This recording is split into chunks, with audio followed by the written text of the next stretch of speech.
Hi, my name is Lori Grossman, and this is a continuing discussion on the Mexican drug war. I'll be talking about the effects of the conflict on communities. Mexico is a country rich in diversity, and this diversity also applies to its social environment. The social environment creates a contradiction when you look at the lush lifestyle at the resorts as compared to how the poor have to live within the country.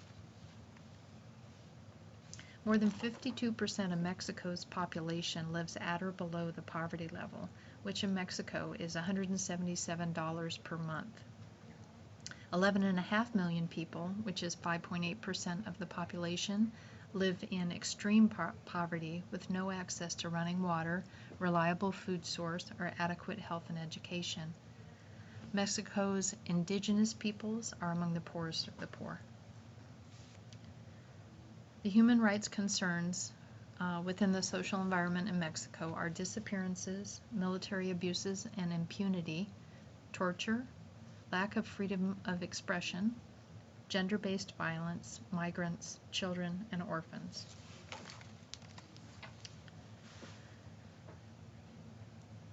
According to the organization Human Rights Watch, between 500 and 1,500 people were abducted by government forces, called enforced disappearances, during a period called the Dirty War period. All these people that were reported missing are still missing. The government of Mexico claims no responsibility, and there are little to no records available. Disappearances still occur today, with over 26,000 people missing or disappeared. Many believe that this number is probably much higher, more like 100,000. Former President Calderon called these missing citizens open wounds for Mexico. Families continue to grieve the loss of family members. They spend money on private investigators. They don't have closure, and they fear for the lives of other family members as they pursue answers to their missing family members. People live in a state of constant fear of being taken off the street or from their homes. As one local official said, in a state of near civil war, with 3 armies fighting each other, it's the local residents who suffer, living in a virtual state of siege by the military. One activist said, "The ones who suffer the most are those that are left alive, and normally each person killed in a drug-related violence is mourned by his wife, his mother, his daughters, who are left utterly vulnerable, forced to deal with the severe psychological impacts." One of the people that disappeared is Israel Arenas Duran and his friends.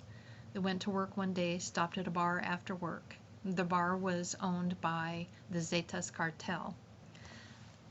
These young men disputed the bar tab, and the bartender, who called the local police who was working for the Zetas cartel. These boys were picked up and arrested, as witnessed by Israel's brother. The boys have never been seen from again. Obviously, this leads to frustration for the family, as well as mistrust of all authorities. The emotional suffering the family continues because they have no answer or a body to put closure to what's happened to their family members. One family member stated, "They didn't just kidnap my brother, they kidnapped the entire family."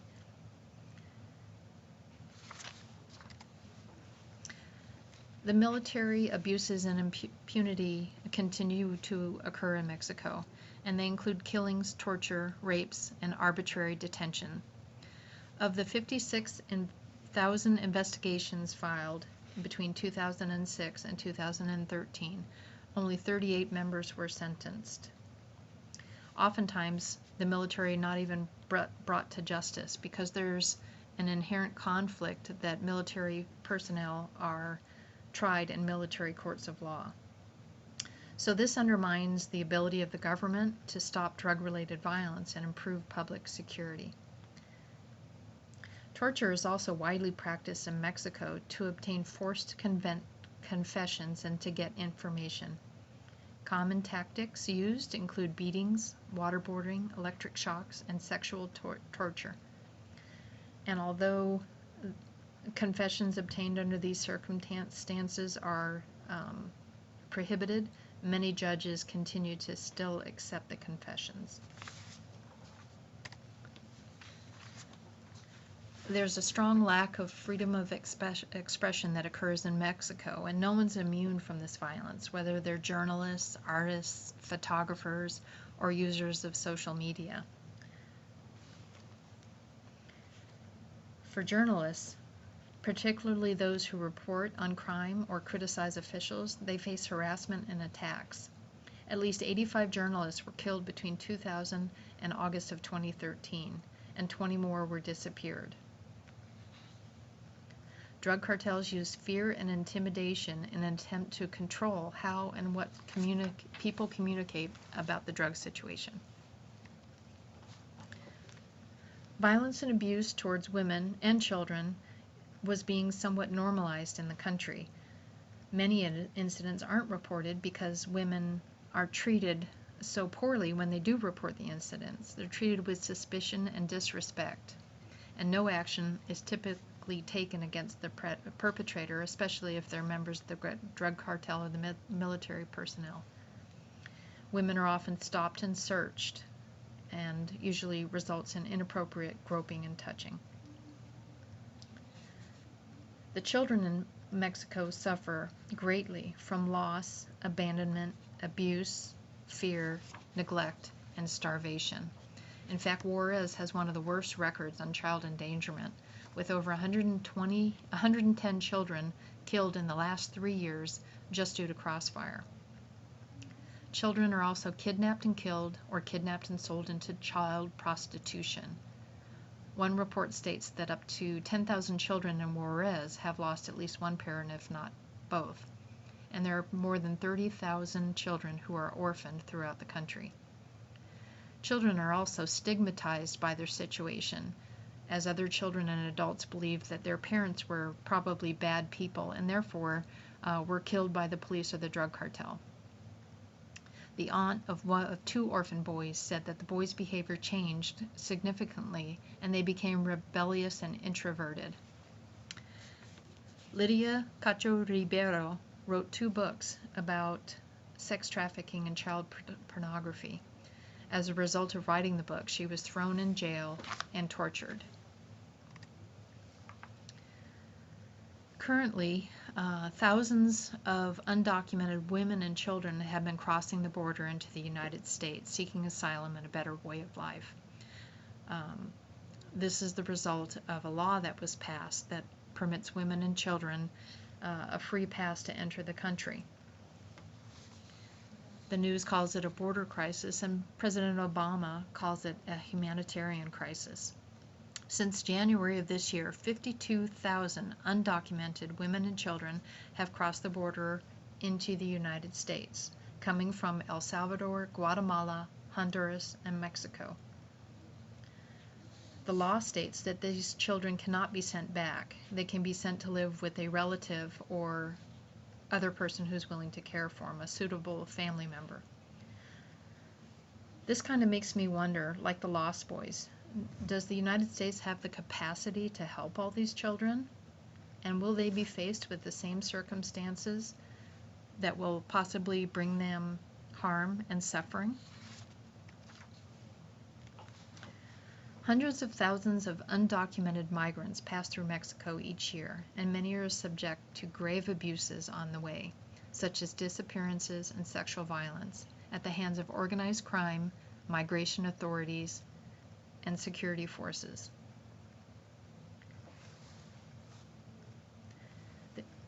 The staff of migrant shelters face threats and harassment from criminal groups and officials, yet the government has failed to implement any kind of security measures to protect the people and the workers in these centers.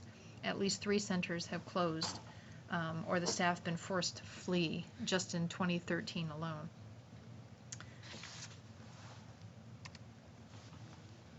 Combatants have their own history and their own story, and the impact on the social environment in Mexico. Combatants are often recruited as children or as teenagers, and they're intimidated into working for the cartel with threats of violence to their family. They're told, if you don't work for us, that we will kill or harm your family members. These two individuals here, Rosario Reta and Gabriel Cardona, were recently arrested. Rosario Reta was recruited by the Zetas drug cartel when he was 13. He was kind of attracted to the narco lifestyle, and at 13 he made his first killing. In a CNN interview, he said, "I knew that my life had changed forever." And 11 years later, he said, "That's a day I'm never going to be able to forget. After that, I didn't have a life." Both these individuals state that they begin to see each other and other cartel members as regular guys, and they become immune to the killing. They're very attracted to the lifestyle and the money. It's a high-rolling, lavish lifestyle. It's the lifestyle of the rich and famous. Cardona had even commented in saying that you kind of feel like Superman. Reta, in an interview, said that he regrets everything he's done, but that he couldn't take it anymore. It was hard for him, and he wasn't really living his life. Cardona, however, says he is not remorseful. He doesn't spend a lot of time thinking about the violence. His mind isn't haunted by the violent images. And he said in the interview, "I'm a real good person. It just happened." There are civilians in Mexico who aren't tolerating the corrupt military or the cartels coming into their towns. In Mexico, it's illegal or for civilians to possess guns over 9mm. However, self-defense groups are being formed, civilian groups, and they're called autodefensas. In Cherán, Tierra Caliente, Tapalcatepec, and La Ruana, these are towns in Michoacan, citizen armies have taken back their town. They put up roadblocks and they search all vehicles coming through. The Mexican government, however, has tried to form the civilian groups into civilian armies by signing an agreement. However, these individuals are hesitant to sign an agreement, register their names, and give up their weapons. These guys are farmers, ranchers, and business people who are simply fed up with the lack of protection from the local and federal government. Although the worst of the violence occurred between 2007 and 2011, the violence and the disappearances continue. Families still seek answers for their disappeared family members, and orphans go to live with family members or are placed in orphanages.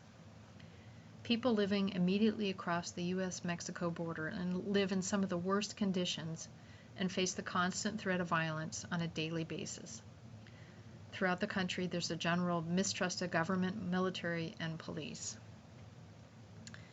As it states here, the wounds of this war bleed into every corner of the country, staining the very fabric of Mexican life with violence, death, and fear. This comment was made by photographer David Rochkind, who spent 2.5 years in Mexico, and he witnessed the effects of the drug war on the people and the communities. One of the comments he made is that the psychology of the country is also changing as people become accustomed to horror and distrust, weakening an already fragile democracy. I am most fascinated by the space between what Mexico has always been and what this carnage is creating. The heat of the conflict is melting two worlds together, making a singular Mexico which is defined as much by violence and tension as by history and culture. Thank you.